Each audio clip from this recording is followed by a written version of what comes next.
The other bad boys, the other, I shall be so glad when today is over. The other bad days can't be half as bad as this.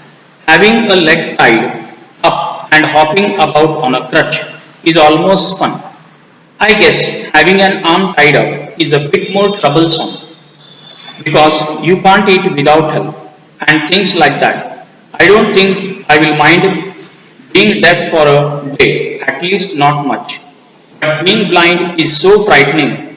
My head aches all the time just from worrying that I will get hurt. Where are we now? In the playground, I said. We are walking towards the house, Miss Bean. Miss Bean is walking up and down the garden with a tall girl. What is the girl wearing? My little friend asked. A blue cotton shirt and a pink blouse. I think it's Millie, she said. What color is her hair? Very light, I said. Yes, that's Millie, she is the head girl. There is an old man tying up roses, I said. Yes, that is Peter, he is the gardener. He is 100 years old.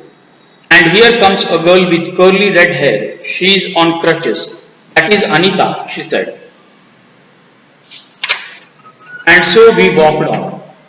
Gradually, I discovered that I was 10 more thoughtful than I ever thought I could be. I also realized that if I had to describe people and things to someone else, it made them more interesting to me. When I finally had to leave, I told Miss B that I was very sorry to go. Ah, she replied, then there is something in my system after all. By E.V. Lucas, abridged and simplified. Okay, match the words and phrases that with their meanings in the box given below. Homesick. Practically, it pains me, appreciate, thoughtless, exercise, relief, ghastly.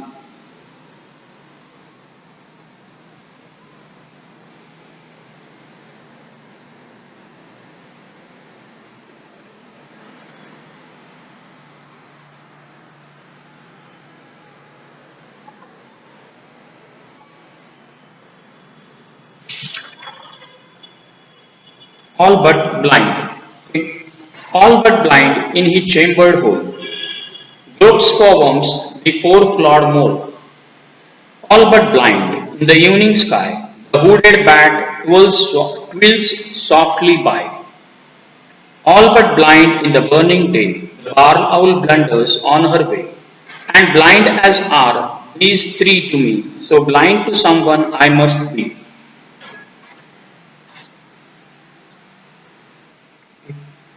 So where do all the teachers go?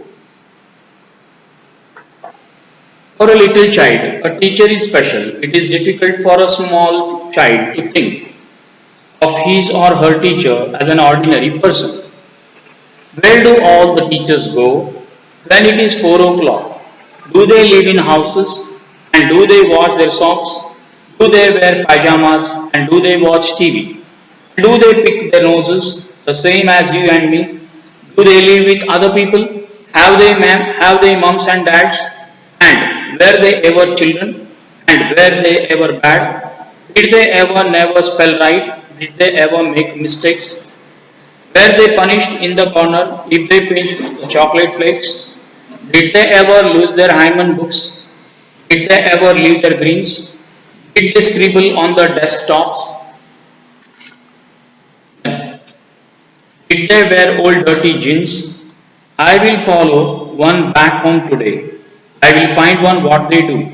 And I will put it in a poem that they can read to you by Peter Dixon. Written by Peter Dixon. All but blind in a chambered hole. Gropes for worms, the four-clawed mole. All but blind in the evening sky, the hooded bat whirls softly by. All but blind in the burning day, the barn owl blunders on her way. And blind as are these three to me. So blind to someone I must be. This is all about your today's lesson. All but blind, as well as a different kind of school. And last poem is that about, it tells about where do all the teachers go. I hope you might have enjoyed reading all this. We'll see in the next class.